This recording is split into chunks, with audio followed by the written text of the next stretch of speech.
So today we have Rowan, and he just received his first offer letter. Rowan, go ahead and start off by telling the people how much money you made from this offer. What was the amount of money from this offer? If it's remote, if it's hybrid, if it's on site. Yeah, you can start with that. Sure. So, hi everyone. My name is Roan. So, I received an offer for 110,000 base salary per year, and this is 100% remote, and it also includes full benefits as well. Okay, so 110,000 benefits and remote, correct? Yep. Okay. And so, kind of tell me a little bit about yourself. What were you doing before you got into cloud engineering? Sure. So, I prior to joining the program, I had a background in engineering. So I was already in tech, but I was really looking to kind of pivot a little bit. So I was mostly in like software development, Mhm. and I felt like with the layoffs that I kept seeing and the industry kind of changing from there being jobs and opportunities like all over the place to now it being a lot more scarce, more cutthroat. I just felt like I wanted to take a different direction. I just didn't know where though. And I knew I wanted to stay in tech. So I did some research, looked online, saw other paths I could take. I looked through like technical sales or tech sales. I looked at cyber, but none of them really felt, I guess, right. And that's kind of when I ended up coming across Tayo and his program. It was actually an ad on Instagram. I was scrolling and I saw this ad, and it was Palumi. And he was talking about how he was a software engineer and he felt burnt out and ended up joining the program. So that kind of got me, a little bit interested. And that's when I kind of looked through, Tyler's program and all the testimonials. And I really aligned with Palumi and I think Isaac as well. And so that's kind of eventually what led me to joining. So yeah, I was in tech and I just felt like I needed to pivot and found this program and yeah, rest is history. Wow. And do you mind sharing what you were making before? And like what was your Mhm. salary, and when you started this journey? Yeah, so for my first role, it was around 80K.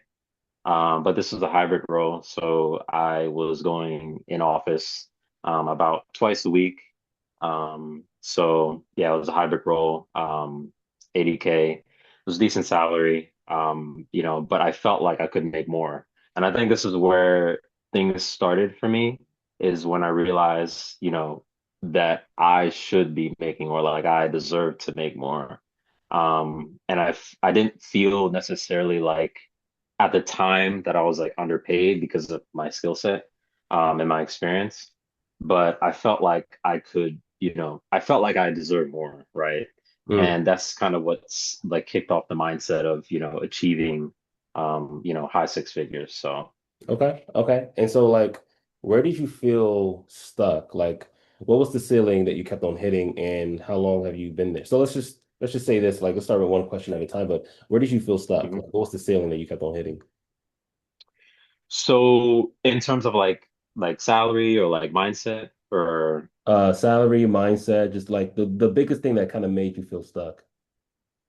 yeah, so salary wise, I felt like I could land like a role, I definitely felt like I could land a role in like six figures. That's where I felt that's where I felt like my worth and my value, my skills aligned. Hmm. Um, the problem was, obviously I needed to prepare for interviews, I needed to apply online, and all of that like was really like tedious. Mm. And especially at the time, I mean, I was applying to like 10, 20 jobs like a day. Like I was constantly applying, and then I also had to prep for interviews. And typically with software developer roles, a lot of times you have to prepare for like leetcode interviews, so they're mostly like programming based. And so that, obviously takes a lot of time, a lot of effort. And then also finding jobs to apply to. I was on LinkedIn, I was on Indeed, and I was doing this like constantly. And this was for my first job, and that Mhm. took, I want to say it took like about 6 months, Wow. right? Wow. Um, and then when I was trying to kind of pivot, I, tried to do the same thing, and it just felt like I hit a wall, right, in terms of Mm, like preparation. Um, and I also, realized that for like a lot of the more higher paying roles, like in the like high six figures, I'm talking like 200K plus, those roles definitely require a lot more, um, they require a lot more like time and effort. And I hear all the time about how like engineers in those roles get burnt out. mm. And I kind of felt like, like I could land a role like that, but you know, at the end of the day, I'm probably going to be working like 10 hours, it's going to be pretty tedious, and the money's great, but at the same time, there's really no work-life balance, So especially for those roles. the ceiling or Mhm. like the main thing you were worried about was not only the time commitment, how much you had to prep for software engineer interviews, like the lead code questions. Palumi said the same thing. It was like, each interview you have to prep for it. But when it Yep. comes to cloud engineering, it's really just one tech stack. And it's a lot easier Yep. for those interviews. So from the interview perspective, and then also when you actually work the job, you haven't started working Mhm. cloud engineer because you just worked this job. But from based on what you've heard, you know, you made that transition because of the like software engineers, would you say it's just more stressful as opposed to cloud engineer? Yeah, yeah. There's definitely a higher level of stress, especially with like software developer roles. Sometimes you're managing so many different projects at once. You're working with a lot of different teams. Sometimes you have on-call rotations, so you could be working on like they might have you on call for like a week, and Mm, you'll work on like tickets like late at night, up to like maybe like 3 a.m., 4 a.m., like something like crazy. mm. Um, and it definitely is more stress involved. And you know, thinking of like those higher paying, higher paying six-figure roles, like a lot of those roles require a lot more time, effort, and with that, stress also increases too, And so right? You're what have you heard like I know that's what that's for like for software engineering, but what have you Mhm, heard about cloud engineering in terms of people in the community or, just from what you've, seen in terms of like the mhm. actual experience when it comes to making a lot of money and the work-life balance when it comes to cloud engineering? So I think I could describe it as like one word that really comes to mind, and that word is leverage, right? Mhm. So with cloud, typically it's not very high stress like people think it is. And you're dealing with like the same tech stack mostly, Mhm. throughout, each role, right?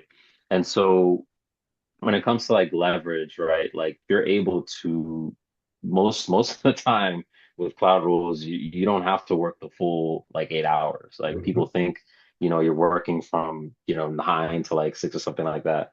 But, if you have the skill and you understand the problem and understand your task and everything, it's not going to take 8 hours. It probably will take you less than half that time, right?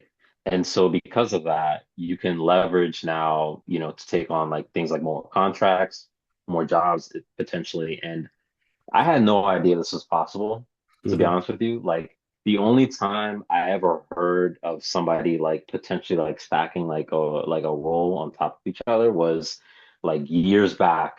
I knew a guy that, was in one of the like big tech companies, and he was working a contract simultaneous to his full-time job. And I was like, bro, you're crazy. Like imagine like working like, in big tech and then also having a contract on the side.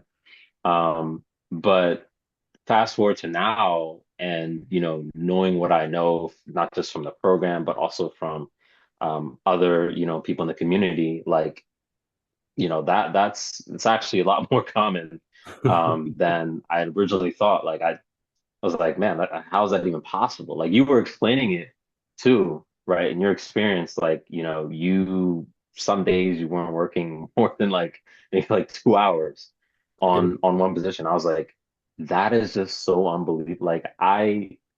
Like no, like there's just no way, right? it's crazy Um, because that's what I share online. But if I actually share it with people, how many, mm, not even hours, but how much time I actually spent on all three jobs combined, they literally would not believe me. and it's And, true. Yeah, you know, it's true.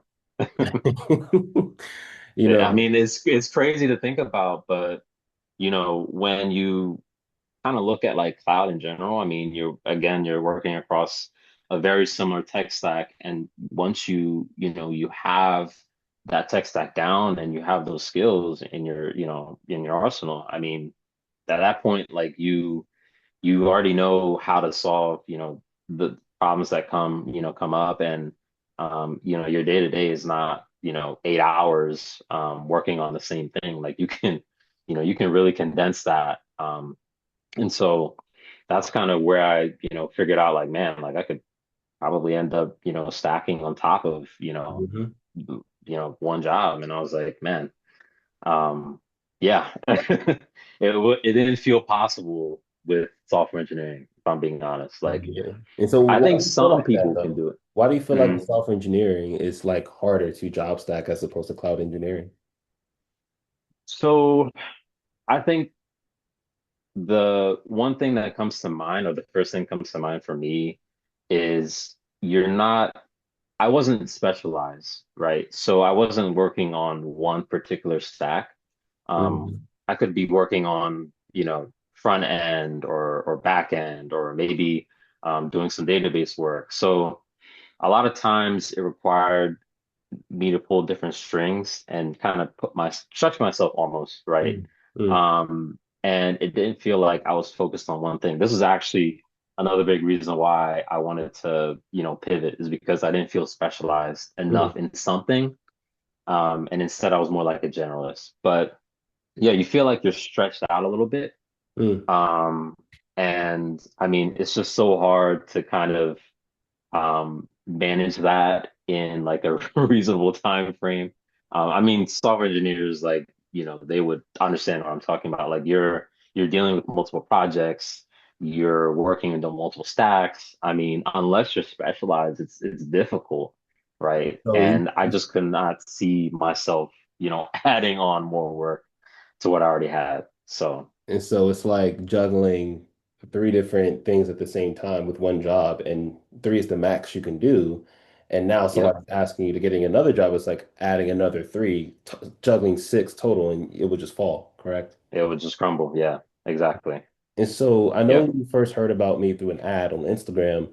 What made you actually stop scrolling and pay attention? So it was Palumi. Shout out to Palumi. He mentioned he was like burnt out, and how he transitioned to the cloud and everything. But I'll tell you what actually made me join. So for me, it was two things. So the first was obviously listening to like the testimonials and kind of hearing how everybody shared about, their experience, their prior background. I really listened to, I think it was Isaac and also Palumi, because they were in like a familiar situation as I was. Mm, And it felt like, I felt like I could really relate to them. Um, and so those testimonials really gave me a sense of trust, like knowing that, if I were to join, I felt like, this could lead me to a different role, right? And into cloud basically. So, the word for it is credibility, essentially. mm, Just okay. seeing others, seeing I mean, the offer letters are there, right? So it's not just talk, right? Yeah. Like you see the numbers and you're like, okay, like, this is real, right? But Mhm. the second thing that, really solidified it for me was, I ended up watching um, one of the I think it was one of the videos with it was Greg and also Charles. Mm, And I actually met Charles at a conference. yeah. Really dope. I mean, he is, yeah, he's certified. He knows what he's doing Yeah, yeah. in this space. And so I watched that video, paid attention to it, and just kind of hearing, Greg explaining like, what he's doing and how he's able to basically what he's doing like in his career and in cloud essentially, and also Charles talking about his career and what he's doing. um it kind of opened like a new realm of like possibilities for me because I was like you're talking about like stacking that many like contracts, like how is that even possible? Like I'm just like there's just no, I'm just listening to, I'm just like there's no way, bro, like there's no way.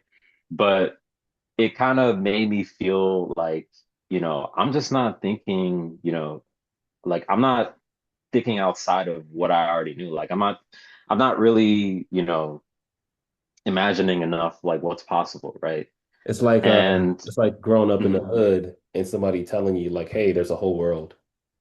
outside of where you are, and it's like Mhm. you just, I mean, it, you're just not aware of it, right? Mhm. But you have somebody explaining to you, the path that they took and their experience and what they're able to do, and it sounds crazy, Mhm. but it's not, like it's legit, right? And it for me Are you it sure? really Are you sure? I mean, you've gone through the program. Are you sure mhm, this is legit? Like, what makes you think this absolutely. is? Absolutely. Absolutely. And Go ahead, go I'm ahead. not the only one saying this. Like, this is not just me. Like, this is other people. You listen to other testimonials, and people are telling you the same thing. Like, you know, like at first it just seemed crazy, but like now, first offers down, like I'm confident that I could secure more, right? And scale from here. Like, So, it's not. Mhm. do you feel like I'm gonna give an analogy because I always like communicating in analogies. Do you feel like before you were a bird who didn't know that they can fly, and someone came to you is like, "Yo, I'm flying," and I'm like, "Bro, I'm flying. Like, do you want to fly?" Yep. And you're like, "What are you talking about? You're flying $500,000 a year? Like, What? yeah. That is." And I'm like that, like, nah, there's no way, bro. Like that kind of level of like salary typically like is reserved for like seniors or like, VPs, right? Hmm. Typically it's it's typically like a Top tier. it's comprised of like base and Oh yeah, stock and yeah, stocks. RSUs and stuff like that. And I'm Hmm. just like, you're making that base like you're just talking, bro. It's okay. Like it's all right. But he wasn't talking. He was actually being dead serious. And I mean, it's on his page. You can see it, like the different contracts and jobs. Like it's legit. Like it's not, it's it's not. He's not just talking, and other people are doing the same thing. And for me, it was like I'm like the analogy you gave, like with like trying to fly, like, you kind of you set out like the blueprint and you set out, the instructions, and I'm just like learning how to ride a bike. I'm just like following along, like listening, making, certain tweaks to things, and you know, and now I'm riding right now. Like I can ride my bike and kind of go from there. And So, do you feel like this is what I say online? And the thing is, a lot of people online just like to talk. They like to just say stuff. I never told you, Mhm. hey, you'll get a job in 3 months. That's a lie. I don't know when you'll get a job, but yeah, and I tell people I don't even know if you're going to get a job because I don't know if you're going to put in the work. But I know that if Yep. you do put in the work, you follow the step-by-step blueprint to the T, you'll get the skill set. Do you feel like that was true? You got the skill set? Yeah. And do you feel Yeah, like definitely.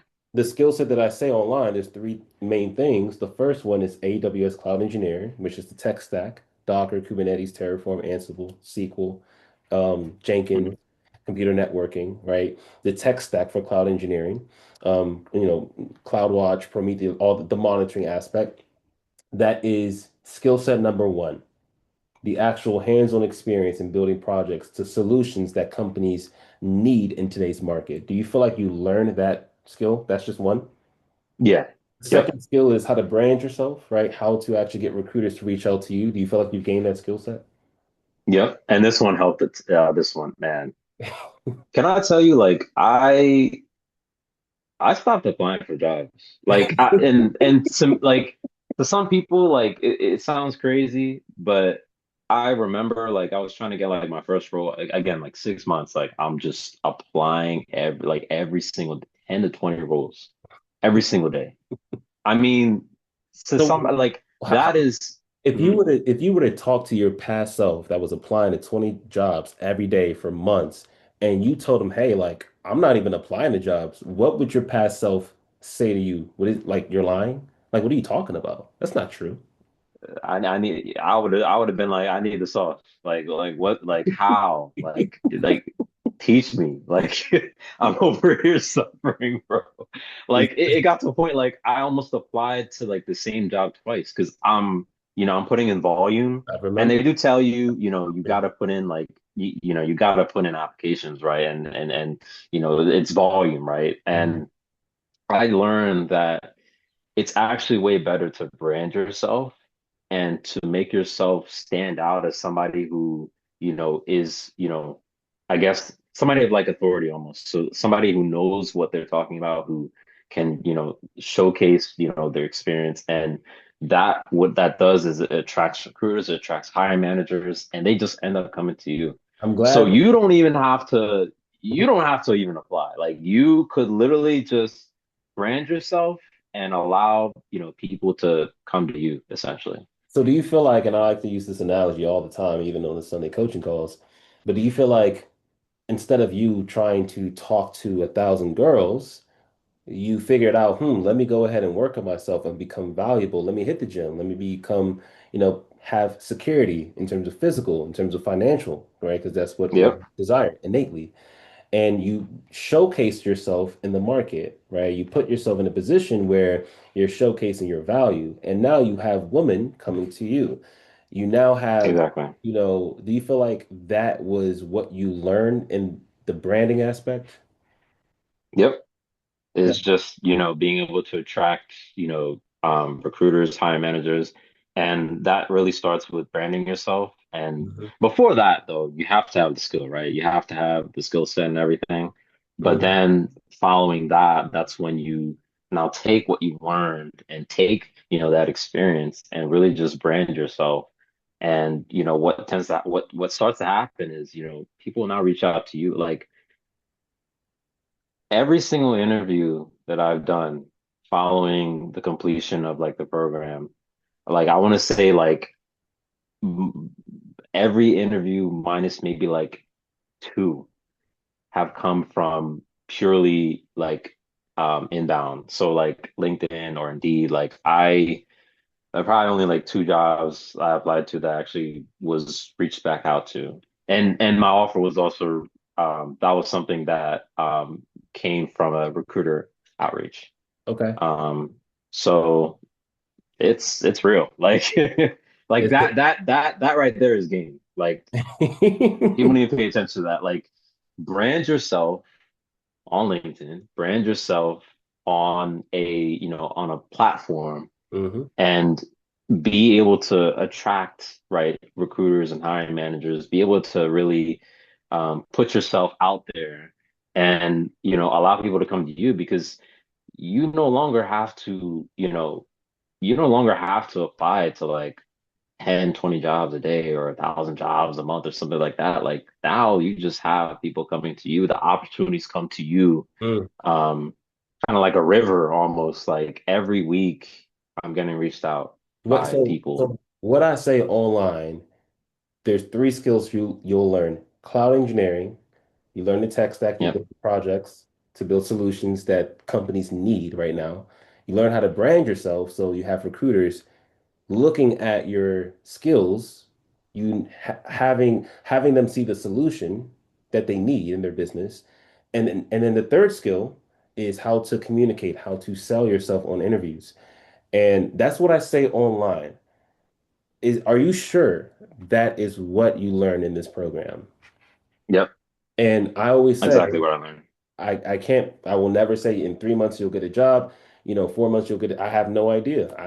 That's anybody saying in It, three it's months. not it, and it's not a matter of sorry if No, I go cut ahead, you. go It's ahead, not go a ahead. matter of with this program. It's not a matter of it's really not a matter of if, it's just a matter of when. Like Mm. it could be 3 months, right? We've seen, guys like Chris and Greg, I mean, 2, 3 months, like something crazy like they were, Wow. and then, some people it might take a few months or it might take a year, but when you follow, when you follow the program, you follow it thoroughly, right? You will see success. And it might not come like when you want it, but you just have to be patient and you just have to trust the process. Like it's not, it's not a get rich quick. It's not a, in a week I'm gonna get off. Like no, like And I want to you. I want to add to what you just said. Well, stop there. Mhm. There's a lot of people that see, I mean, I can't blame anybody but myself, but it's the fact, right? $500,000 a year, which is something I did $489,000 to be specific. I show my offer letters, people can see it. And then my Mhm. the money that was hitting my bank account, which was $25,000 a month. But a lot of people see that and they instantly like they kind of have like an instant gratification, like, oh, that's a lot of money. I can make that in a month. Like, no. If this is, Yeah. I want to be very clear. Anybody watching this video on YouTube, on Instagram Live right now, this is not something that is going to happen overnight. It takes time, it takes work. Wouldn't you agree? It takes Mhm. time and work. Yeah. And Yep, so, definitely. and so if anybody watching this on YouTube, because this is recorded, if you are not willing to put in the work and be patient, this program is not for you. I cannot stress that enough. Like, I want to make sure that you don't waste your time or you don't waste your money, right? My job is not to just collect money. My job is to actually serve and impact people's lives. Do you feel like you kind of had and you met me online through an Instagram ad, correct? Yeah. Yep. Based on what you've experienced with me, like how would you say, and you can say anything, you can say it's dog crap, you can say whatever, I'm not going to be mad. What would you say is my character? Do you feel like I'm somebody that, just wants to kind of take your money? Or do you feel like, not just me and my team, we actually kind of want to help people out there? So Tayo is very honest. Like Tayo, and you don't have to do what you're doing. Like I want to like make something clear. Like he does not have to do what he's doing. He could literally go back to what he was doing before and like sagging and just go about his life. But I genuinely see how passionate he is about helping people and about like really getting people to a place where they can basically achieve like financial freedom. And he's really genuine about, and he loves what he loves what he's doing. He loves to teach. He's very honest, very cutthroat about, the expectations of like the program and everything, but he generally wants to help people. And I saw that when I was going through, the program. Um, and a lot of what you taught, like you were like, hey guys, like, type 1% if you're following along and you were really trying to make sure people are paying attention because you really care about people learning this stuff and just changing their lives and You see that my I'm life mad? now has changed, so Wait, um, you I'm a feel like testimony of that. so once again, you feel like your life has changed from joining this program? Yeah. Do you Oh feel yeah, like definitely. how do you feel like the investment was compared to what you've received? Do you feel like the investment was like this and you got like this? Or do you feel like the investment Yeah. was like this and you got a little bit? It's a fraction. And a lot of people they won't look at it that way initially. And I can understand, right? It's, you're definitely taking like a leap of faith. You're investing into something, but you have to look at it as like you're investing, a tiny fraction into something that is going to be exponential, right? Mm, Like I already know, like this is not like my scene. Like everybody sees the offer, but like they have no idea. Like I'm aiming for a lot more, right? Like the ceiling is like it's not even the moon at this point. Like wow. I know it's possible, and I think the investment just goes beyond, the offer. It just it's like a mindset shift for me almost. Like So knowing, mhm, based on like yeah, what you know now, because before you joined the program, you didn't know anything. Like you didn't have that experience. You didn't actually experience the value of the program. Based on what you know nope. now, and there's more stuff. There's junior year. I'm going to give you access after this call, which is Mhm. investing now that you made money, good money, right? You still have a pathway to make $25,000 a month, but now junior year is how to use that money to make money for you. So even if you don't, you want to get to the point where your net worth, your investable like the cash that you have that's invested, what that's bringing you per month can, take care of your lifestyle, right? And so, Yeah, but nonetheless, that's a skill set that's in junior year. But based on what you know now, do you feel like, let's just say, even I tripled, the price of the program, do you feel like the value is still there? Do you feel like it's worth it? yeah, still worth it. Why do you say Still that? worth it. Because you have to think about like potential and scale, right? Once you have like the skill, I mean, at that point, like you could get almost any opportunity like in the cloud space, especially with AWS. Mm, And you see, the salaries and you understand like the income potential behind it. And, obviously there is a lot of, value in that and knowing the skill and knowing how to brand yourself and also being able to communicate on interviews. Like those are very, very high income skills because what happened for me has happened for so many other people. And, you understanding that like there's just tremendous value in it. And I wouldn't be shocked like if it goes up or if like the value of, the investment goes up. But don't look at the investment purely from like face value, right? It seems like, it seems like a lot, right? But it's really a tiny fraction of, what you could be earning, and like your potential, essentially. I mean, that's just how I see it now. I think at first it was definitely a leap of faith for me. wow. Um, Wow. and it wasn't something I was like, yeah, like I'm all in, right?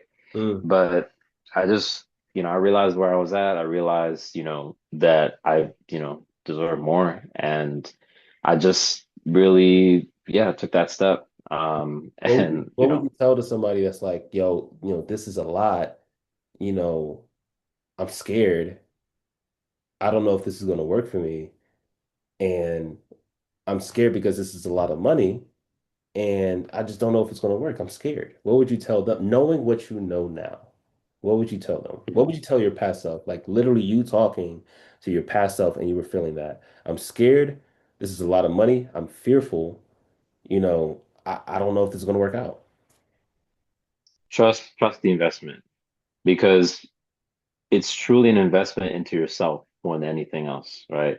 Mm, You're trying to position yourself, your life, maybe even your family in like a whole different, in a whole different position, essentially. Like you're trying to put yourself in a whole different place.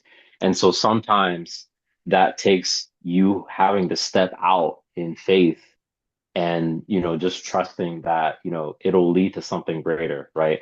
Nothing is guaranteed in life other than death and taxes, right? You hear that all the time, right? Like nothing is guaranteed. Time's not promising an offer to anyone. mm, This is not 100% guaranteed, right? But right, you've seen the testimony, you're seeing mine right now and other people's. Like this, it is the real deal, and this is something that can change your life essentially, as it mm, did for me and so many other people. But to mm, somebody who may be on the fence, and even to my past self, I would tell them it's bigger than you, mm, right? It is an investment, in your future and your family, mm, right? People around you, right? And you have to shift, your mindset to, oh, it's just too much to, where is this going to take me, right? mm. It was really a mindset shift for me, like knowing, that this is going to take me like to like a whole different level almost. Like So, I feel really confident at this point in so time. what do you feel like? I know you said your life has changed, but like specifically, what does that mean in terms of money, in terms of time, in terms of like spending time with your family or having the money to do things? Like, what does that really look like for you? I mean, definitely the offer is great, right? There's definitely a lot more income potential for me now. You know, time freedom, or I won't say time freedom, but location freedom. Hmm. That's big, right? That is so underrated. Yeah, Working remote, like let me tell you, like it is really sweet, right? Like you don't have to drive to office, you don't have to, prepare the you night know, before, get your prepare the food night ready, get your before, gas get money, your lunch ready. wear and tear of the car. That's a whole expense in itself that people don't even look. Gas Yep. per year, what that looks like. That's time. That's now time that you're putting into, having to travel, right? And, now like that's all gone. Like you just wake up and hey, You're at you're work. at work. Exactly. The first And time, go I ahead. could go like to, a friend or a family somewhere in a different like state and like, same thing. Like I got my laptop, I'm good, right? It's, That's a huge, yeah, I want to that's say a huge bonus. it was I remember Miko, she's a tester, she's one of the women that joined the program and she has her testimonial on YouTube. But I know her personally, but one of the things that she mentioned was when she was working her job. So she came from a nursing background. On Instagram, she came from a nursing background. If you go to my Instagram highlights, you'll see somebody named Miko. And the thing with her is nurses, they work 12-hour shifts. And Yeah. so she would say on average, she would work 1 to 2 hours a day. And she would have a lot of time to just do errands, like do her thing. Like it's just more comfortable. Like she would take naps literally during the Hmm. and it's like I was like, oh, you really living their life. Yeah, hey, that it all of it, the remote and the income potential, all of it is really great. Like it's amazing. And so what would And you and go ahead, go ahead. mhm. No, go And ahead. I also want to point out something. My old role, which was hybrid. Like I would, and this is the thing that really like I don't know. This is what really kind of it just didn't make sense to me. So I Yeah. would go in and there's like barely anybody there. But Yeah. again, I'm hybrid, right? So you go in the office and it's like there's like barely any people. That's the And point. even my team, like there's hardly anyone in office. I'm just like, why am I even going in? But I'm still required, right? Hmm. To go Hmm. in as like a hybrid, worker. But a lot of these companies, like, they're not being honest to people. Like you don't like truly when I say this, like I'm being so like for real, like they just want you there just to have you there. Like there's no reason, especially for a lot of people in like tech and anything IT related, like well, you really don't have to go in. Like you just need your laptop, right? And so it's just nice like being able to just, work from anywhere and not having to, worry about being in a hybrid environment or and that's like I personally don't think I'll work in an office ever again. Like at this point. Hmm. Like I don't think I'll ever. And now, Yeah, do you feel like you like for the rest of your life, money will never be a problem because you actually learned the skill set of cloud engineering and how to get recruiters to reach out to you and how to communicate in a way that shows you as an authority and one of the top yep, candidates on any job. Do you feel like you got the skill set of how to communicate on an interview to be one of the top candidates? Not the, but one of the, because it's all probability, but yep, one of the top candidates on any job interview? absolutely. And I want to also point out about being able to communicate. That is really important, right? Like what I realized is they're looking for somebody who can solve their problem and not so much somebody that has like a bunch of skills or certifications or degrees. Like they're really looking to see like, can you figure out their problem? Do you understand, what they're looking for? And can you articulate, based off your skills and experience, like that you're somebody who can solve their problem, essentially. And so like That is the main goal for 99% of interviews. They're just trying to see if you're somebody who can step in and, take help them ownership. out. Hmm. Yeah, take ownership. Yeah. So once again, your life has changed forever, money-wise, time-wise, remote-wise, stuff like that. Yeah. Do you Oh re yeah. do you regret the investment? No. Are you No, sure? I would have been in the same place, or maybe I would have eventually cracked like an RFA role, but it'd be super stressful, and I'd probably be hybrid too, Wow. or So on site. what do you think would have happened if you let fear, like, oh my gosh, this is a lot of money, or oh my gosh, like Hmm. I don't know if I can do it, or oh my gosh, like what if it doesn't work? What if you let those thoughts, because those are obstacles. What would Yeah. have happened if you let those obstacles, fear, overcome you? Where do you think that you would be right now? Either in the same place or maybe in like a higher, higher paying role, maybe possibly, but it wouldn't feel right. It wouldn't be where I'd want to be, where I know it could be, right? Mm, But everybody is going to face that kind of fear, sometime in their life, whether if it's a big decision, right? mhm, That's why I say like it's a leap of faith, right? mhm, It mm, is you are taking, you are investing into something that is bigger than yourself, mm, right? You have to understand that, right? It's not just, don't take it for face value. mm. That's kind of what it felt like for me at first. Like I took it at face value, but then I really sat myself down. I was like, look, is it a risk? Yes, but can it be a huge like, reward for me? Like absolutely, right? And so I just, I believed in it. I believed in the program. I believed in the testimonials. I saw the numbers. I saw everything. And I just took a leap of faith and, Now you're and here. the rest is history. Now you're I'm here. now here.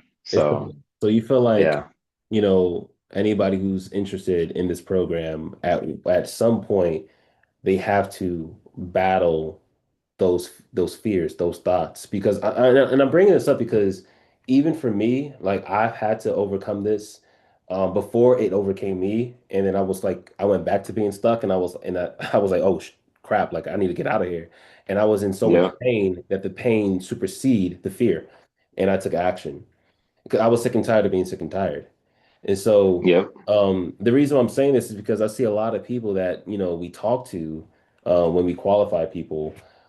And, they're really good candidates, but it's like they're in a coliseum, but like, and they're hmm, battling the fear and, the what if it doesn't work? And they get beaten by it. And then yeah, I can I pray for them. I pray for them to get out that situation. But I see a lot of people that are still stuck, right? yeah, The alternative of them saying no to this, I mean, there's other programs. You don't have to do this program, but the alternative of hmm, them letting the fear overcome them is being stuck in where they are, right? And so yeah, for you, you were in the Coliseum and you were like, nah, I'm gonna knock this out. I'm gonna take the leap of faith. hmm, You went through the program. Do you feel like it was a step-by-step system that taught you the skills to now you receiving a $110,000 remote position because you have the skill set? yeah. Do I you? mean, you laid it out like, from step one to, preparing for interviews, like everything was, organized to where you just follow along. Mm, You can go at your own pace, and everything. I mean, it just, everything was clearly communicated, and as long as you followed, along, I mean, you were all set. okay. So, Do you feel like, yeah, do you feel like, and I always say this, I teach this in a way that a fifth grader can understand it. Like I want you to, the reason why I'm saying this is because I've experienced this too. I've invested in programs and what they say online when they're marketing is not what the it's product. not, Like yeah. and I think that's bad business. Like, how can you grow a long-term sustainable business like that? That doesn't make any sense. Hmm. And it takes a lot of time, money, stress to build a good product. But do you feel like, because I say online, hey, you'll get three skills: cloud engineering, how to get recruiters to reach out to you, and how to position yourself as one of the top candidates uh, on any job interview, which increases the probability of you getting an offer letter by a lot. Do you feel like you got that? Yep. That's what I talk about. That's what you actually got. And that's what I got. Yep. Do you feel like Exactly how it's advertised. so? And I always say, I teach it in a way that a fifth grader can understand it. Is that true or is that a lie? If I had joined, you know, at somebody in like the tail end of like high school could probably do this. Like it's not like rocket science, I want to say. Like it's very simple, and for some people it might take, more time to understand than others. Hmm. Obviously, I had a background in, technology already, so it kind of came fast. It came quick to me, and I guess other people can attest to that. But for somebody that like who was never like, I mean, Stormy is like the perfect example. I mean, he didn't know what a hard drive was. He didn't know what like he didn't know anything in that program, and he is making like triple like of where I am. So I'm like, hey, I'm trying to get on that level, but like that's just goes to show like it's not like super difficult to learn. It's very well structured, and as long as you follow along. And I also want to shout out Felipe too. I think he deserves his flowers. Like Hmm. his regular calls, where he teaches you the different skills and walks you through certain projects, like that is like for somebody that may be stuck or feels like they're struggling, like he's the go-to guy. And he really does a great job explaining, concepts and really breaking them down it just really reinforces what's being taught Wow. in the program. Yeah. So he definitely deserves his flowers. But for somebody like, who has never done anything tech related, like, yeah, you could follow along and, achieve the same result. Okay. It's very possible. It's Yeah. funny. It's funny because Isaac was a software engineer at AWS. He lost his job and he joined the program. Stormy joined months after him, and Stormy got an offer first. And right, Yeah. and so, and Isaac, it was crazy because Isaac he kind of skipped some things, and I was like, Mhm. and he was like, "Yo, what's going on?" We met.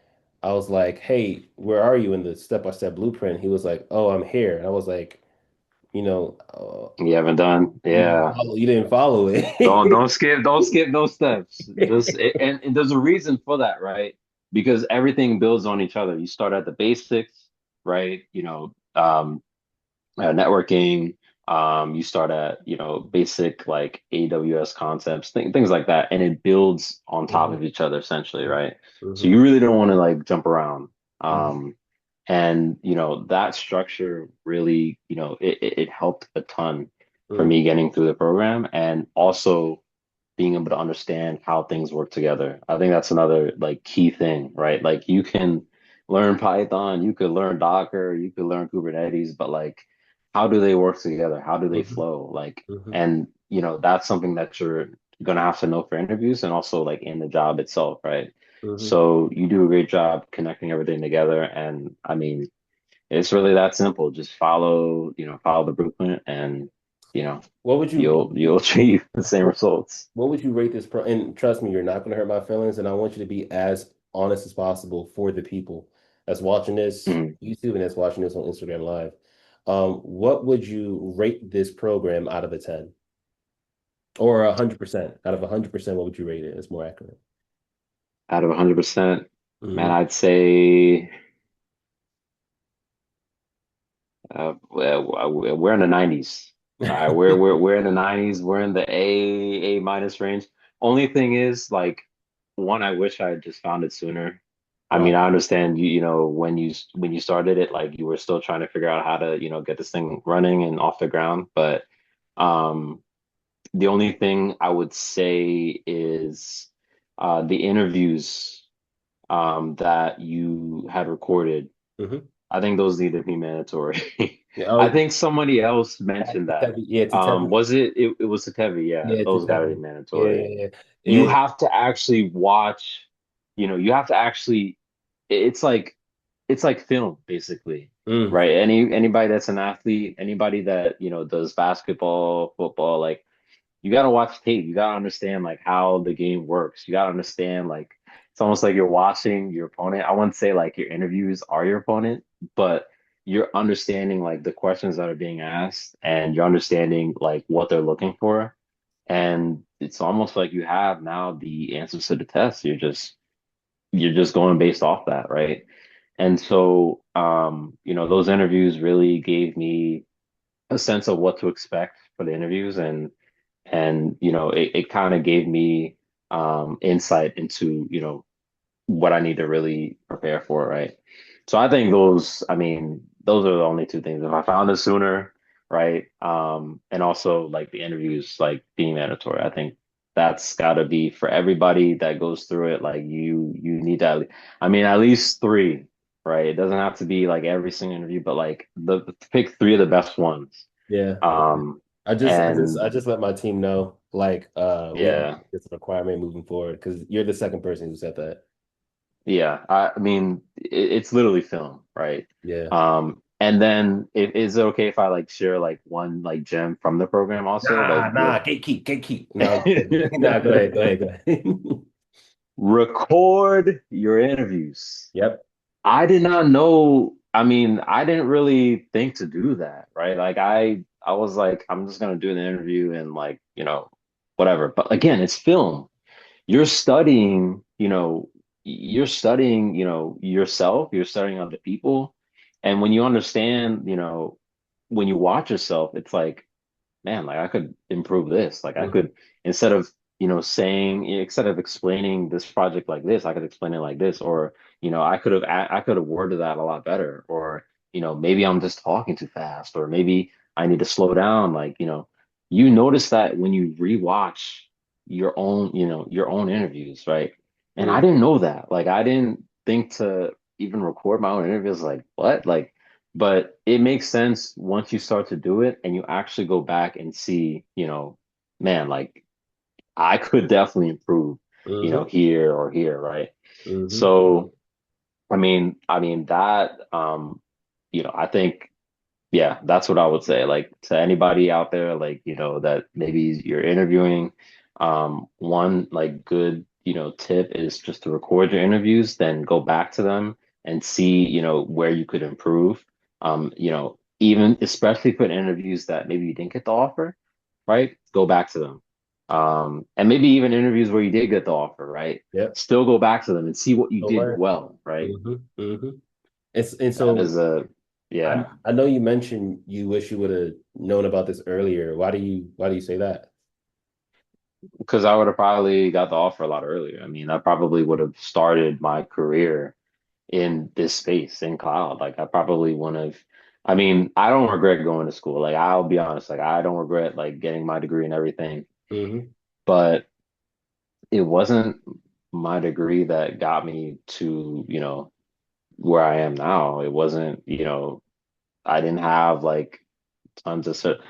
Can I mention can I briefly mention Greg? Go ahead. Um Greg, like he is incredible. Like where he is now compared to where he was when the pro. Everybody needs to see that interview. Like that, like this man has like 20 something certifications or something, and he was Yeah. like stuck at like mid six figures, and he couldn't figure out how to scale. And he joined the program, and I mean, exponentially where he's at now. I mean, yeah. I mean, it's crazy. And I'm sure like he has tons of experience and everything, but he didn't really and I can't really speak for him, but from where he was at, like he felt like he felt And like he could earn more and do more, right? And he did. you remember how I said Yeah. like there's three skills? So the reason why I built this program the way it is because I joined programs, I joined tech programs when I was trying to make six figures. I did RMF and they would teach it to me very poorly. They literally Mm. gave me Security Plus to read the book and study it on my own. Anyways, that's a whole different story. But they would teach it to me and we would do the projects and they would tell me apply to jobs. Yeah. Do you see why Mm. I like there's three skills, the tech stack, projects, how to brand yourself and how to sell yourself? Do you see Yep. those other two skill sets are missing from majority of programs that have a low success rate? Yeah. And so do you feel And a like lot of programs they emphasize on, just pass this certification and you'll get the job. isn't Can that can crazy? I can I also say something? Can I say something about this role that I, received an offer for? Hmm. I'm pretty sure it required two certifications. I didn't have either, Wow. and I still got the offer. Wow. And the recruiter reached out to me. despite that, right? Wait. So hold on. Yeah. This is really important because people online say all the time, like it's normal. Like when you post content, you're gonna have people that love it, you're gonna have people that hate it. It comes with it. Mm. But a lot of people, I get some hate, and I get some other people. So anyway, some of the people they say that, wait, you can get this guy's lying. You need certifications because that's that's what HR uses to screen people. Like you're not gonna get recruiters reaching out to you, but your what? Because I didn't even know that. But you just told me Mm. that the job had two certification requirements that you did not have, correct? I did not have. Nope. And they reached out to you. Yep, they reached out to me, and even when I was in an interview, no mention of, did you have the certification? No mention if you have this degree. It almost felt like, and I worked really hard for my degree. It was in engineering, but they didn't even ask about that.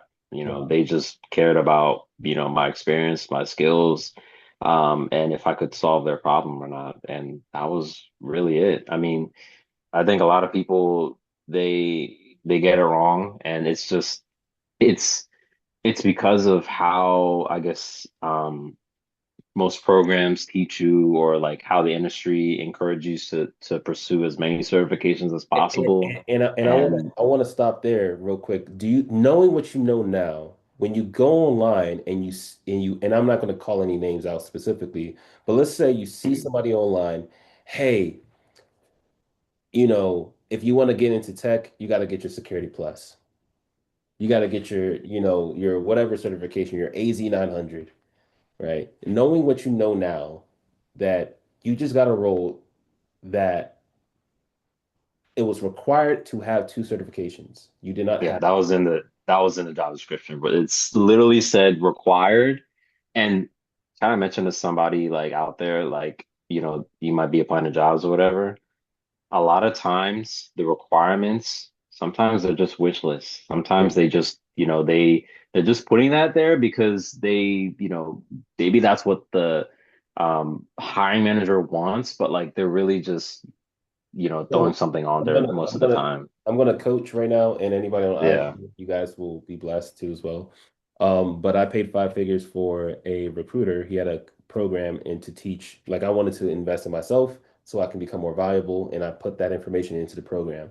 But the way that it works is, excuse me, a recruiter is going to have a conversation with the hiring manager or the CEO, and they have a meeting. If whenever a CEO, right, let's say me, or a hiring manager, they want to hire somebody, they're going to talk to a recruiter, internal or external, and they're going to have a meeting. The recruiter is going to ask the hiring manager or the CEO, I want you to give me everything, like your dream person. What do you want them to have? Everything to fit this role.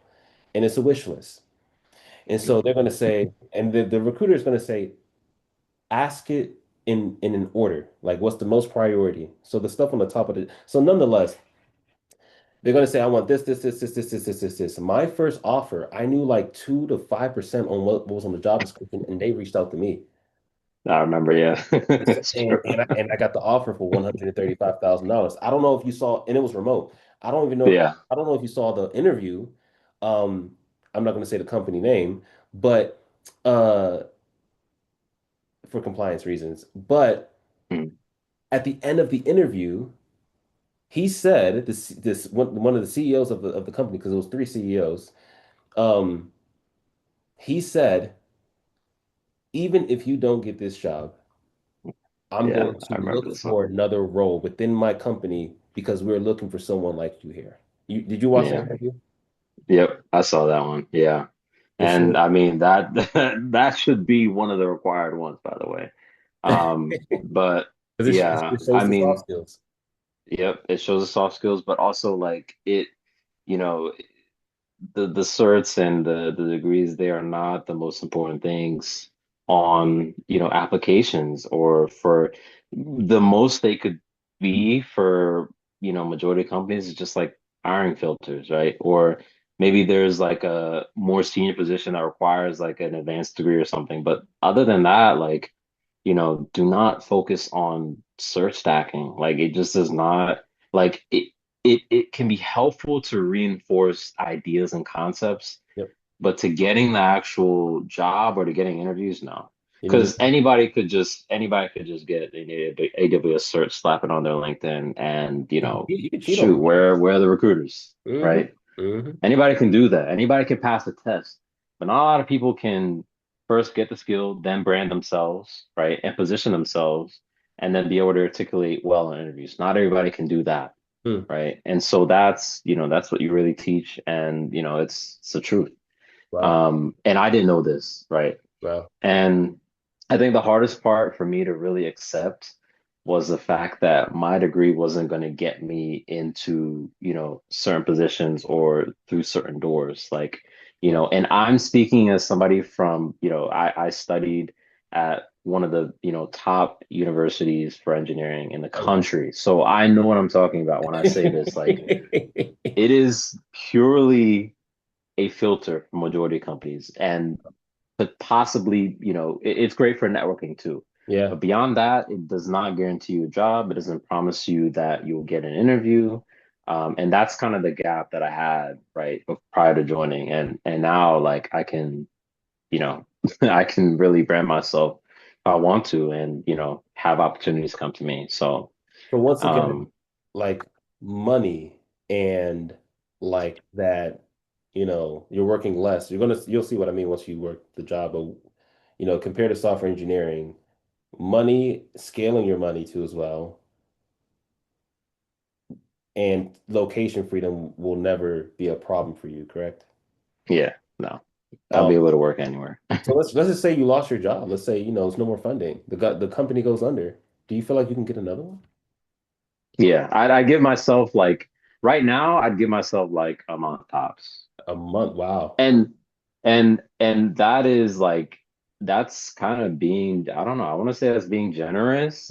I'm just saying that because of where I'm at, right? Like Mm, so, I obviously just got over and everything, but like for most people, like I think it was like Darnell, he got one in like 2 weeks or something yeah. like that. I'm just Yeah. like, that is very possible. Yeah. And I think the thing that I see a lot, like, online or in people's experiences is like it takes them like a year or maybe even 2 years, right? And I think it's just understanding that, maybe the skills that you have aren't either A, what companies or what the market is looking for, or B, you're not putting yourself out there enough to attract, people, to attract recruiters, hiring managers. Um, and so I think that is like, that's why so many people look for so long, but for like people in the program and people that have gone through it and everything, like, you'll probably always have a job. Like if you want to, take a step back and, maybe do something else for a little while. I mean, you can rejoin like, within like within maybe a month or two.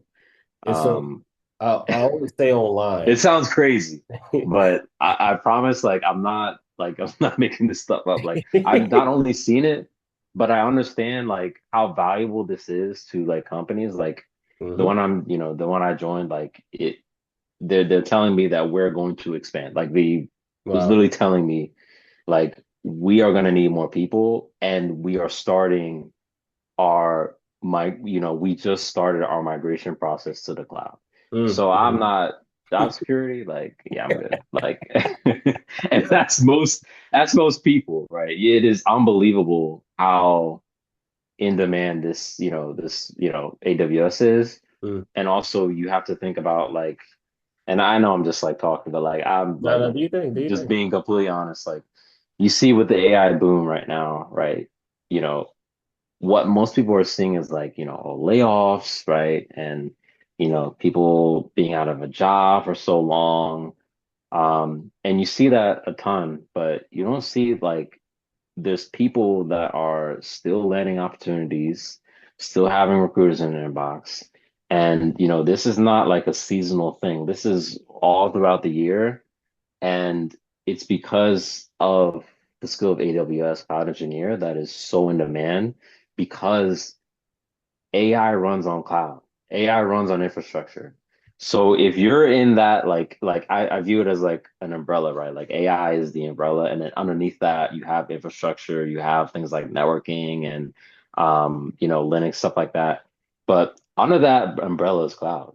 Mm-hmm. And as long as AI is going to continue to expand and you know as long as AI is going to continue to grow, so will the opportunities in cloud because these companies cannot scale without, being in the cloud majority of the time. I mean, you have some companies that could, that want to run on-prem, that's fine, Mm-hmm. but your costs are going to skyrocket. Mm-hmm. So the only other way really that's, efficient, in terms of cost and time and for resources is to move to the cloud or manage your resources, your technology in the cloud essentially, right?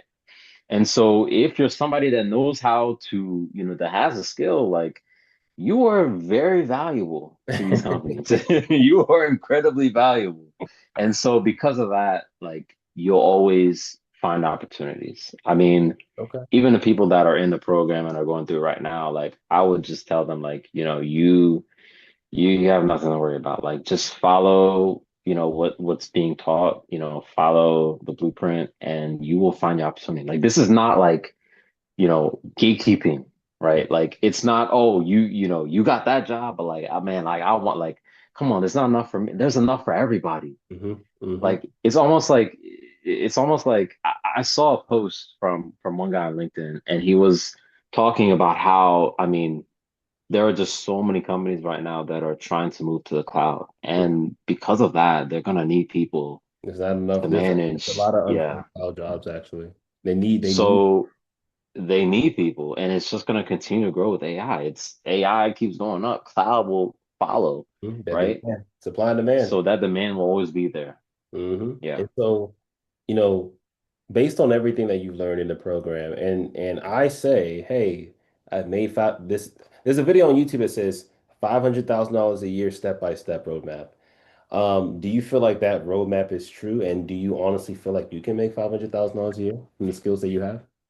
Yeah. Yeah, absolutely. It's not a matter of like, it's not a matter of like, if it's just when at this point. Like But I that's could, crazy. Like $500,000 a year, that's $25,000 a month after tax. What? it sounds crazy, but knowing what I know now, like it's very possible.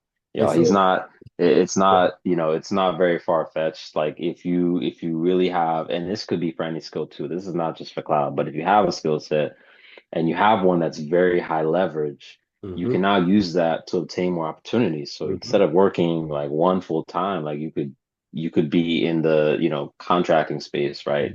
You obtain multiple contracts and you scale up from there, or you start your own business and now you have clients that you can now, contract basically with, or you can stack like hmm W-2s. Like all that is very possible. And hmm that's typically how you can scale. But because the skill doesn't require you, it doesn't require you to be like, working 8 hours or like, something crazy, a crazy amount of hours, right? hmm It's very possible, right? Okay. So I think just given time, like, that's it's gonna become our reality eventually. It's So the we I'm not have worried. we have somebody on Instagram. He just joined the program. I think he's going to get onboarded next week officially. His name is Hmm. Rakeem. And so he said, so glad I made the jump. Super encouraging. What would you tell Rakeem? What would you tell somebody or your past self who just joined the program? What is one thing, maybe one sentence or two, that you would tell him that will make the biggest impact for his life? I would tell him or myself if I was just joining, understand that success is not a microwave. It's more of like an oven. I love using that analogy because we live in a very high microwave society where we want everything quick, we want everything now. We want the new car now, the new house now. We want the new job. We want everything quick, right? And you have to understand, like a microwave, it's very quick, but like an oven takes time. It's a process, like, and Imagine, you already imagine, know. imagine cooking mac and cheese in the microwave as opposed to the oven. That's that's You know crazy. what That's I'm crazy. saying?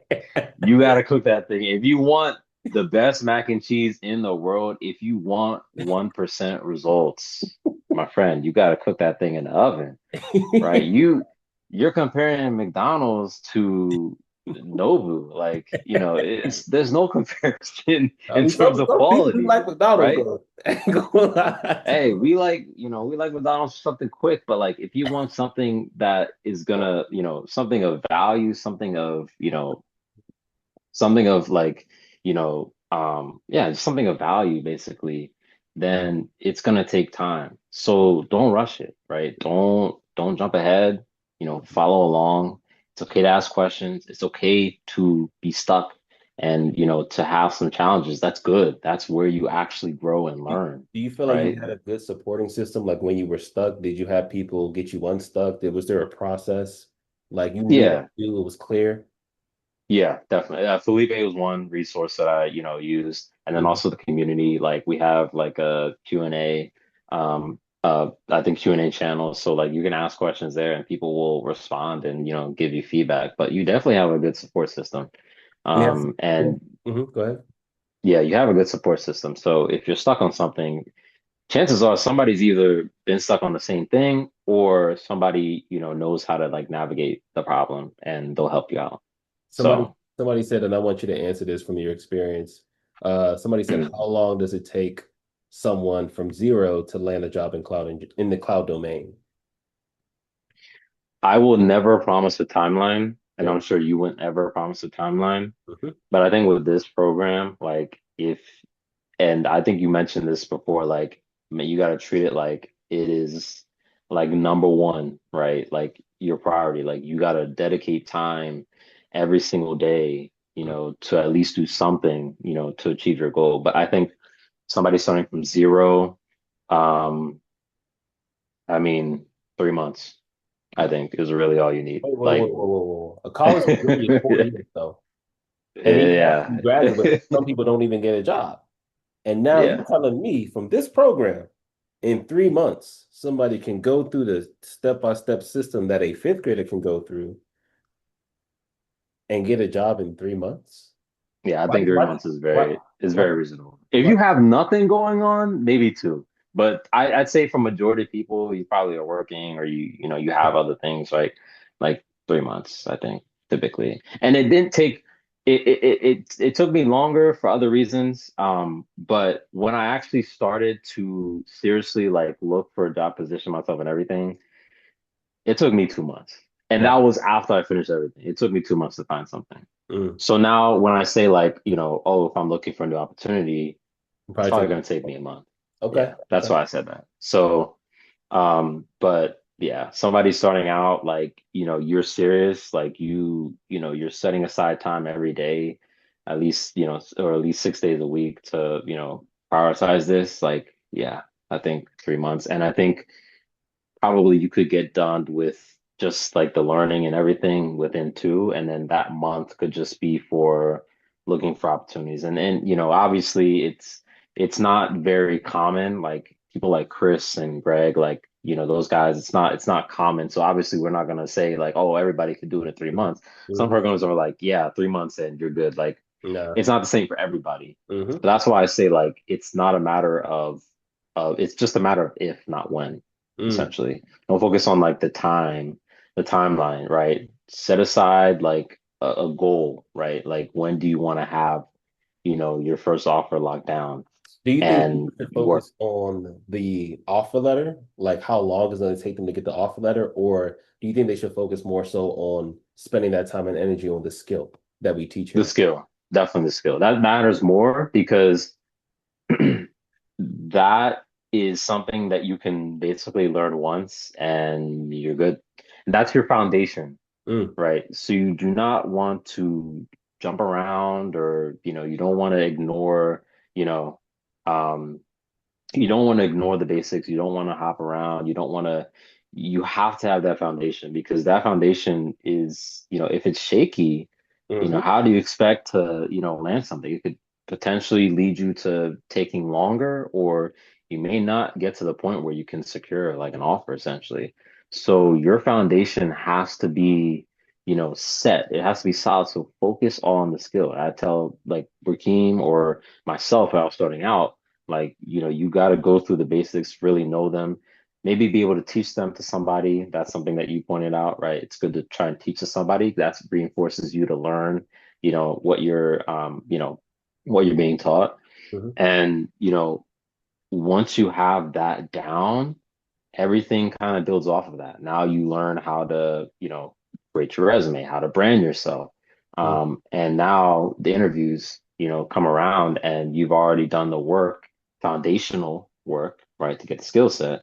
And then you've now learned how to brand yourself and also be able to communicate, your experiences and everything. And at that point, you know, it's only a matter of time, And so, honestly. I remember you said you were like, it wasn't as comfortable when you made that investment, and I understand, but why did you even say yes, Yeah. even though it was uncomfortable? Like, what made you pull the trigger? I think we all get to a point in life where we take a risk, right? Like I've seen it in my own life, I've seen it in the lives of other people around me, right? We take a big risk, we take a big swing, right? And that's not to say that you should take every risk that's presented to you or that you find, right? But it's that you assess like where you're at and understand like maybe this could lead to something greater, and just trust that it will, Mm, right? Don't take every risk just for face value. When you do that, you're actually doing a disservice to yourself because you only see the investment and that alone, right? Like I did everything I could to make sure that I could, be a part of this, right? Because I understood, where it could lead to. And, I'm now here giving my testimony. I'm just like, it feels surreal, right? mm, But it's like don't look at it as face value. Instead, just understand, you're trying to take a big leap of faith into something that is beyond yourself, something that's greater. And, I just think everybody should do that at least once in their life, right? Don't be somebody who does not take risks. Don't be somebody who chooses not mm. to invest in themselves, like at any point, like Do because you, that ends up turning into your biggest regret. for this program and for your experience, do you feel like it was riskier to invest, or do you feel like it was riskier not to invest? I If think if if not to if invest. if, if Mm, somebody's like, I'm sick and tired of being sick and tired. I know for a fact I'm going to follow directions, follow the blueprint, put in the work, time and energy into the blueprint. That person that I'm talking to, like that specific architect of person, do you feel like for them, if they, you know, scared of the investment, do you feel like it's riskier to invest or riskier not to invest in themselves? not to. And why do you Not think that? to, because it's riskier not to because let's say that you choose not to, right? And a year later you're either in the same place or maybe maybe you're not in so much of a better place than you were, when you had the opportunity to invest, right? And I think, for most people, right, like it's something that is very hard to kind of get over. I think it's an obstacle almost for most people, but in terms of like it being like something that you fear and something that you see as like, you take it at face value rather than something that could lead to something much greater, Hmm. right? You just have to take your mind off of I don't even remember. I don't even remember how much, I put in or like I remember, but like I don't think about it as often now. Because that wasn't what my mind was set on, Hmm. when I joined or prior to that. I was set on, the goal of achieving, the offer and then, scaling, right? So you were And so focused. now, Go ahead. mhm, yeah. And so now what it's actually done is it's encouraged me now to take even more risks. So now I'm just like, I'm not afraid to invest into like a mentor or to like another program if I really understand and, obviously, do research and everything, but like it's kind of taken that weight off of me almost like, you Hmm. know, to Mhm. invest into something and know that it's going to lead to something greater. So me, I'm past that point now. And to be honest, before I started investing December 2021, and before I started Mm. investing in myself, I remember there was an opportunity for me to invest into a One program. second. My Go ahead. bad. No, you do your thing. And so I see you guys on the Instagram, and I see people who are consistent too as well. Trust me, I'm looking over. And Roan's 10, I got you with your statement. I got you. And so Roan, just let me know when you're back. Yeah, it's just the sun, man. Like it's so Uh, bright. uh, Jeez. no, you're good. Um, Okay.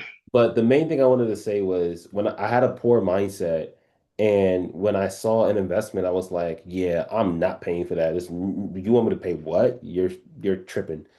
But it's Yeah. crazy because I had just paid $35,000, and I was paying $35,000 in student loans, and I had paid 35,000. Well, my mom helped me pay some money too as well, and so it was like I accepted that, and I got Uber Eats making $10 an hour, but there was a multi-millionaire that was generous enough to teach a program on how people can do that step by step with day trading. Um, who had the results that I was looking for. And I was like, I didn't want to pay a fraction of it, but I was just so conditioned for universities to pay a lot more, a lot of money. And I Yeah. say this to say, um, you have mentioned like now you have the mindset to invest. That is a character trait that wealthy people have. And when I Yeah. was poor, like a mindset and physically, you know, it's like that is something that kept me poor. And the Mm. thing is, the reality is, not every investment is going to pan out. Yeah. Going to That's true. invest, going to invest in a stock and you're going to lose money. But the reality is, people who invest in stocks who understand what they're doing, I still invest and I still lose money. But I make Mm. money, I lose. I make money, I lose. I make money, I lose. My net It's worth, incremented. yeah, Yeah. because I know what I'm doing. I'm educated in that vehicle. And when it comes to investing, I said this yesterday, but I said, out of every 10 businesses, 1 out of 10 will succeed. And if I want it bad enough, if I'm sick and tired of being sick and tired and I'm stuck in whatever financial situation or my life, guess what I'm gonna do? I'm gonna start 10 businesses one after another, and one of it's gonna pop off. Like, like Yeah. literally, like what's the alternative? Me retiring in my 60s? That is the biggest scam. Anybody, and it's crazy that That's true. they got the mass to believe that's normal. Like, what?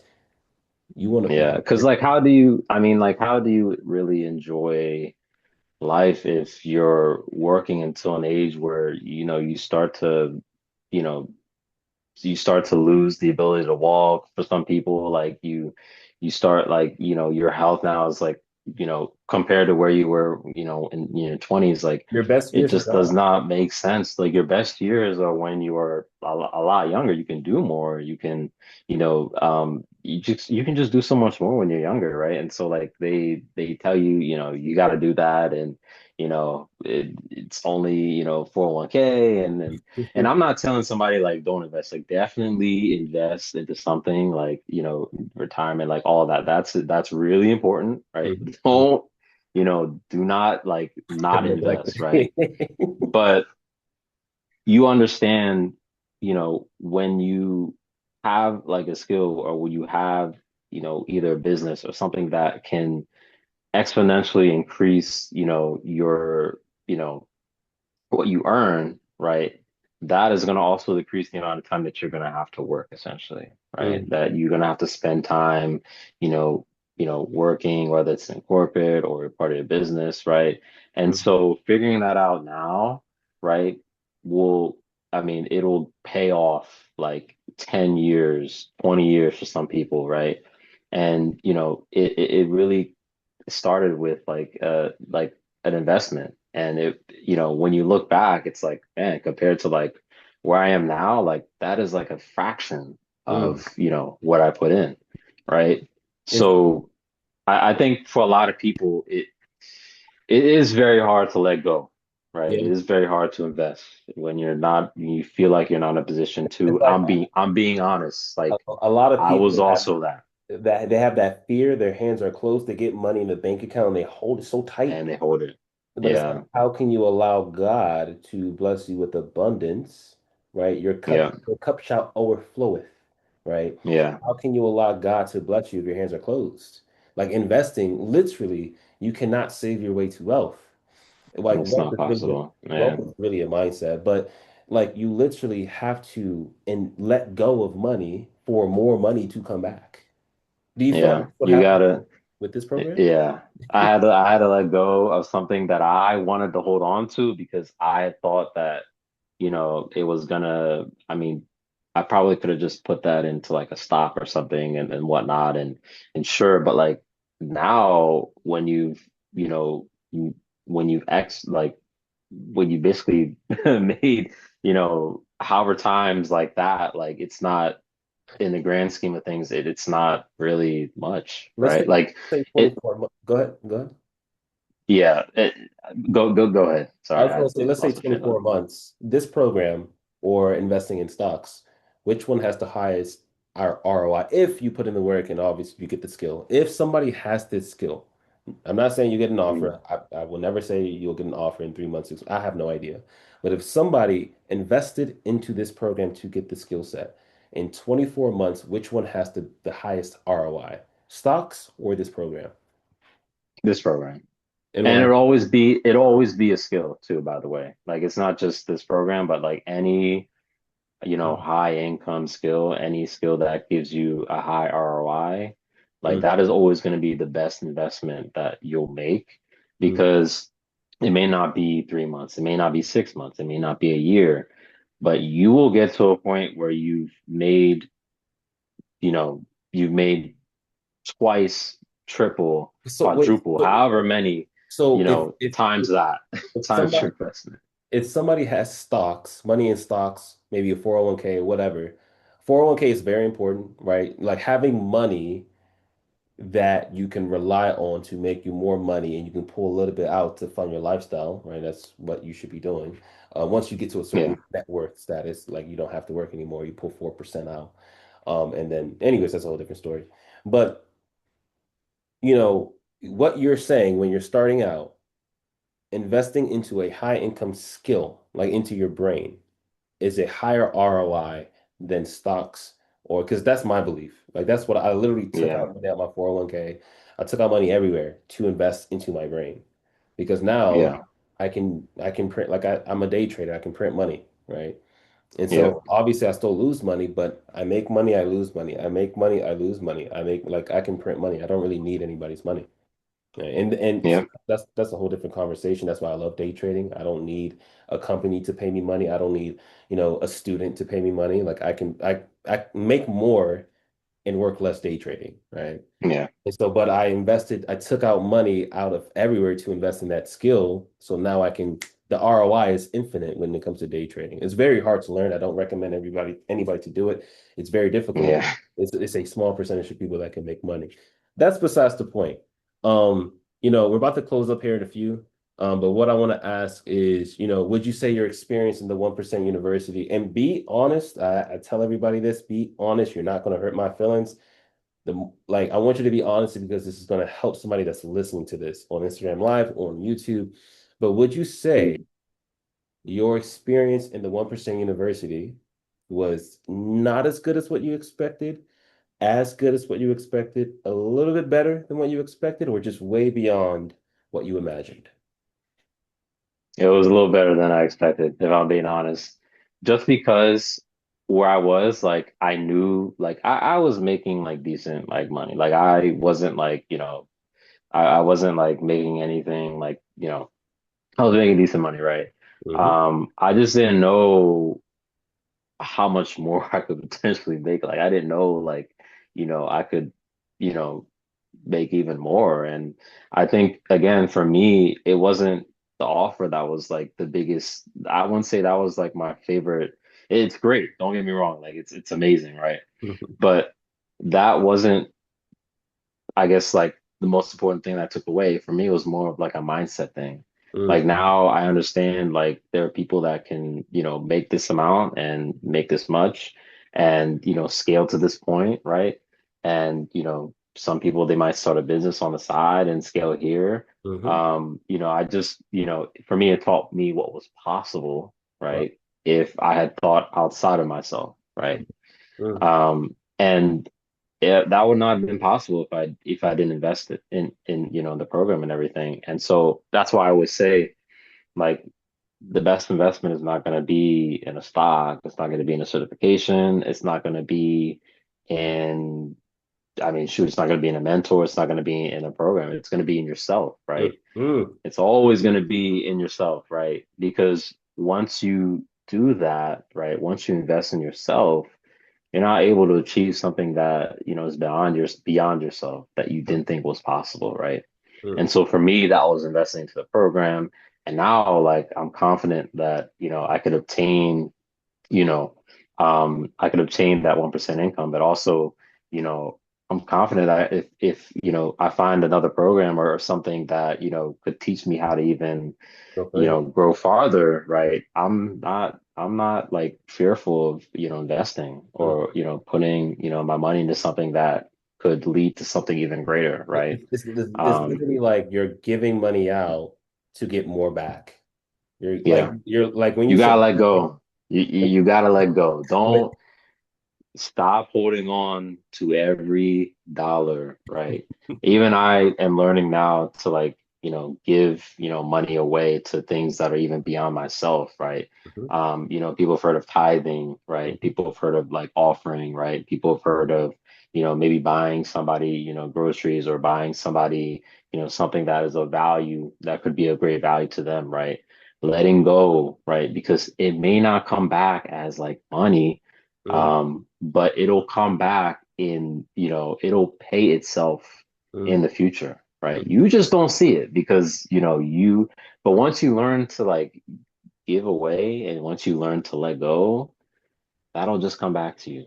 It'll mm, come back to you maybe in the form of a person, a relationship, an mm, opportunity, a mm. door. I've seen it, right? I've experienced this. I have people in my life that have experienced this as well. So I know, the power of letting go, and the power of trusting that something greater is ahead.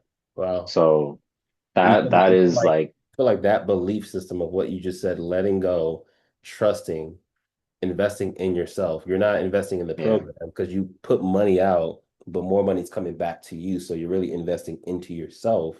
Do you feel like that yeah. mindset, that belief system is beneficial for anybody to adopt to reach financial freedom? It's very, very beneficial. All of the billionaires, the millionaires that we see online and the like the legit like the actual businessman and the businessman, businesswoman and the people that are super successful, they will all literally tell you the same thing. At some point in their life, they made they made an investment in themselves. They took risks, right? They invested in something because they believed it, they believed in something that was beyond themselves, Hmm. essentially. And that's what led to where they are now, right? And so I think this mindset, everybody should try to adopt this in their life because it goes with, your career, it goes with your relationships.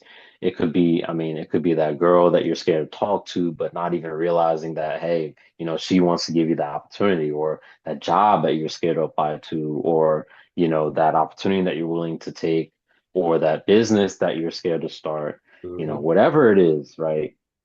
You have to take a leap of faith at some point in time, right? I don't want to, go throughout my life and, at the end of it, look back and say, man, I wish I invested in this, or I wish I made, made this investment, or I wish I took this risk, right? You hear a lot of people on their deathbed saying that, and it's Hmm. true, right? And I'm not saying that you have to take every risk or ever make every investment, but at some point in time, you're going to be presented the opportunity to, or you're going to seek that out for yourself. And you just have to trust, you have to trust in that, and you really have to believe in something that is outside of yourself. That is so key. for for people that are like listening or that will listen, right? Hmm. Just believing something that is beyond yourself is the most important thing, Okay. right? When it comes to investing in yourself, And essentially. if somebody's watching it, so this is the last question. If somebody's Mhm. watching, the second to the last question. If somebody's watching this right now and they're in the same spot you were in, right? You felt stuck, you wanted to make some more money, you wanted to have more time freedom, location freedom, work remote, anywhere, um, and maybe nervous about investing in themselves, what would you tell them? I would tell them again, right?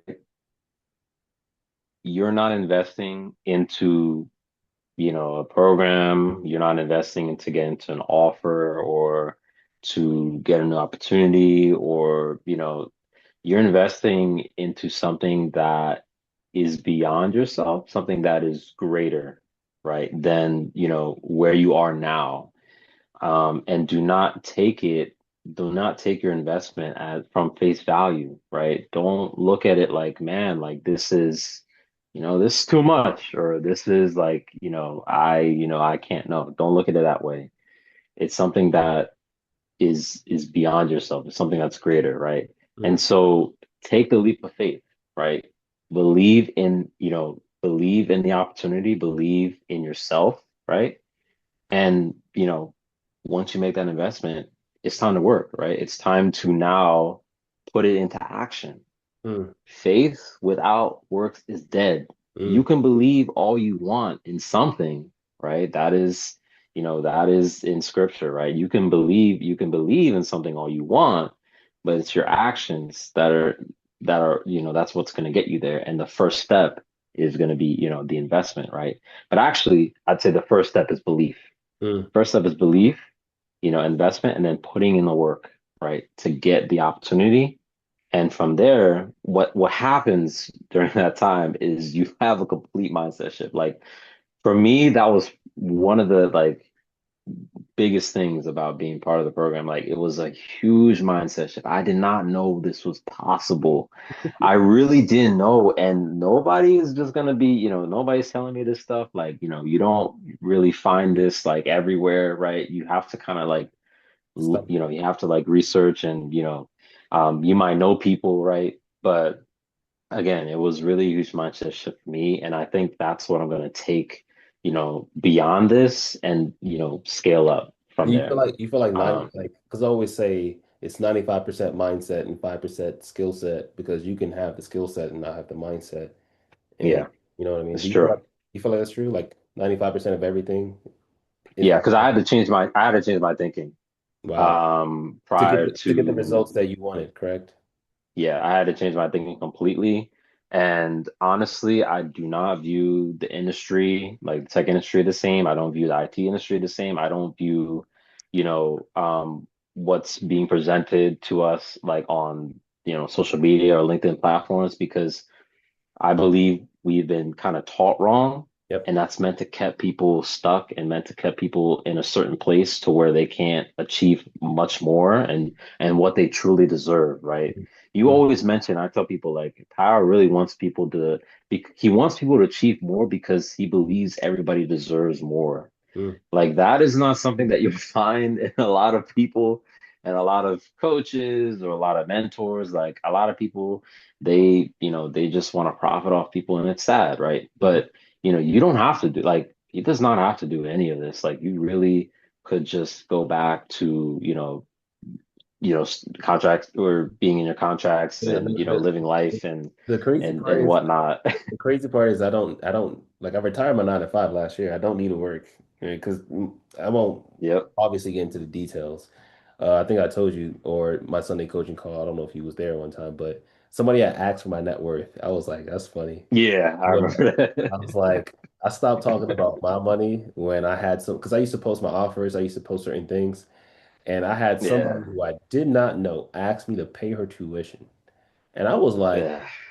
That's my fault. I can't even blame him. Yeah, I can't even blame him. like you can't, yeah, it's doing a little bit too much. Yeah, I've had So, but so. Mhm. he is in a place right now. where he does not have to, he could literally say tomorrow, like, you know what, I'm just gonna pass the baton, or I'm done, right? But this is really a passion thing for him because it's not really money that, he doesn't need your money, he doesn't need, your investment. Really doesn't. He just wants to help you be in a much better place. Like I truly believe that. I mean, you know, maybe you might not take my word for it, but listen to other testimonials and you'll see people saying similar things. Like you really want to help people, and like, seriously, God bless you. Like I hope you achieve, you know, I hope you achieve what you're, striving for, and and overflow basically, because Appreciate that. this is not something that a lot of people want to do. This is not something that a lot of people are passionate about doing for others, right? And I believe the returns are going to be much greater than, the work you're putting in, the program, and the coaching. And I mean, you know, I Well, have no doubt that you will achieve, what you're after, and you'll impact so many lives. I mean, uh, yeah, I'm just really grateful. appreciate that, man. The goal is So, to impact millions of lives on a global scale. And I mean, honestly, man, that's really what I truly that's a dream. Like doing this is a dream. Like yeah, even though you invested into you invested into yourself, you invested into learning the skills, the money went into the business. Really, the business just spits that money back out. It invested into itself so we can reach more people. But yeah, you know, I will say this, like money cannot buy the feeling of knowing that not just me, my team helped you step by step to change your life, not just your life, but your family's life. Like it is an undescribable feeling, and money can't buy that. Like yeah, money will never buy that. And I know that there's people out there that really, really need, the resources. And so that's why I do what I do. Like I want to build yeah, schools. There were countries, the 1% university. It's just a matter of time, right? And so it's not if, it's just when. And so you're doing me a favor, like by yeah, putting in the work, going through the program. So I got to thank you. We thank God. It's yeah, by the grace of God. It's just using me as a vessel. But um, I really do appreciate every word you said. I appreciate you hopping on this call. The people on Instagram, of course. they're out here, they're taking gems, they're taking notes from the gems that you're sharing, and people on YouTube as well. I want to be very clear, and I say this on every video, you don't have to join my program. There's YouTube University, there's other programs, literally there is. We don't accept just anybody. We can only work with people who are willing to overcome obstacles, right? It's a mental thing, willing to, bet on themselves, willing to put in the work. Like the money aspect is the easiest part, right? The hardest part is being consistent. It's putting in the work. It's following the step-by-step blueprint. And if that's not you, please do not click the first link in the description below. It's going to be a waste of time and money. But if that is you, go ahead and apply, right? We can't work with everybody, but if you do qualify, we would love to help you. We would love to serve you. And the last question I want to say is, what is the one, and you probably already shared it, but what is a Yeah. 1% gem that, and you can just restate it if you already shared it, but what's a 1% gem that you want to give to the people that they can tangibly use today to get them closer to their financial goal? Uh, I'll share two, and I already shared them, but I really want to reemphasize them because I think they're important. Hmm. The first is you got to treat success like it's an oven and not a microwave. Mm. Okay. So it's a process, right? It takes time, it takes effort, it takes energy, right? These are all things that happen when, you got something cooking, right? In the oven. It's cooking, right? But it might take some time, right? It might take some energy, right? It's pulling electricity from the house, right? So that in itself is a process that you want to be able to understand and follow, right? Compared to a microwave where it's just quick, it's not very high, input essentially.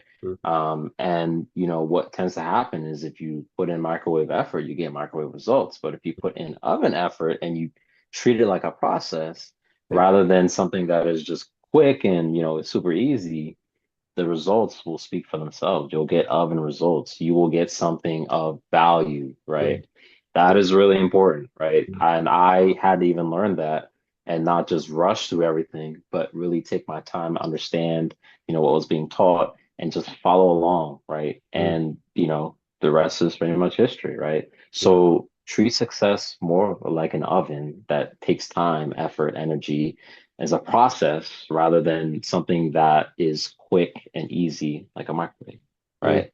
mm, Um, and then the second thing, I think the most important thing is understand that whenever you take any sort of risk, right, treat it like an investment into yourself and in something that is beyond yourself rather than something of face value. I mm, say that I've already said that multiple times, but I really believe this because it was a huge mindset shift for me. I really did not understand, right? Like how you could be making this much or how you could be able to, you know, land an offer in like a month or two when I'm seeing people online spending like a year or two. I'm just like this has got to be something better, right? And people getting laid off, right? And now, I see it, and my mindset has completely shifted to understanding what's possible and also understanding that now if I were to do the same thing in the future, I'm more confident because I understand that the investment is very small. It's a fraction mm, of what's to come, mm, right? mm, So those are, the probably the two biggest gems I can give, right? Is treat success like an oven, not like a microwave, and treat every risk like an investment into yourself and something that is beyond yourself, mm, right? mm, It's two-part thing. Because the first thing that you're doing when you invest is you're investing into yourself. So you're investing into where you are, investing into your own skills, your own experiences, right? And then something beyond that, mm, which is you potentially being in a position to where now you can impact other people, right? mm, Like, don't just stop at like, hey, now I've got like all these offers and whatnot. Like, take that now, take what you have, take your resources or take something and help somebody or, uplift people, right? Share maybe what you've learned or your insights, but like impacting somebody is going to do itself dividends like in the mhm. future, right? And they can Don't, it's like a watered down and effect. Exactly. And it's literally a watered down effect. And you start to see as you do that, right? You now hop into, I don't know, I can't explain it, but I'll say I've seen this, in the lives of other people that I know, like when you start to now uplift others, impact others, like opportunities start coming your way now. Like you start, climbing further to where you are, not because you're trying to climb further, but because now you're trying to impact more people, Hmm. and that itself pays dividends, right? Wow. Wow. So, I yeah, wanna thank you. I would say like I see somebody said, treat success like an oven, not a microwave. So even what you're saying right now, you're impacting people as well. And absolutely. I Yeah, want to say once again, thank you for joining. Thank you for hopping on the call. This video is going to help somebody out there. And I can't stress this enough. If you're watching this video, like I took it upon myself, like I want to share with the world what cloud has done for me. And I say it all the time. You don't have to join my program. There's other ones, there's YouTube University, but learn cloud, learn AWS. Like I want people to feel what I felt, right? When I got my first offer, when I started working remote, when I got up to that $489,000 a year mark, when I started making $25,000 a month after tax. Like I had so much money, right? When I was working my jobs, it was coming in. I didn't even know how to spend it. Like I invested 95% of my income, right? And I knew how to day trade. Those two skill sets allowed me to retire my 9 to 5 at age 28. And so if that's something that you're interested in terms of learning the skills, I'm not saying you'll make X. I have no idea what you'll make. I'm not a genie, right? I didn't know, Roan was going to make $110,000 remote. Like no one can that. But in terms of skills, investing in skills that can pay dividends, right? Investing in skills. If you have the skills with time, I've never seen anybody having the skill set and they not get an offer letter. I've never seen anybody have the skill set of knowing how to invest and long term they lose money because they know how to invest. And so even at a bad market, right? I still make money in a bad market, right? Because you can short. That's a whole different terminology if you don't know what day trading is. But nonetheless, if that is what you are interested in, learning the skills that we have here at the 1% University, go ahead and click the first link in the description below, and I'll see you in the next video.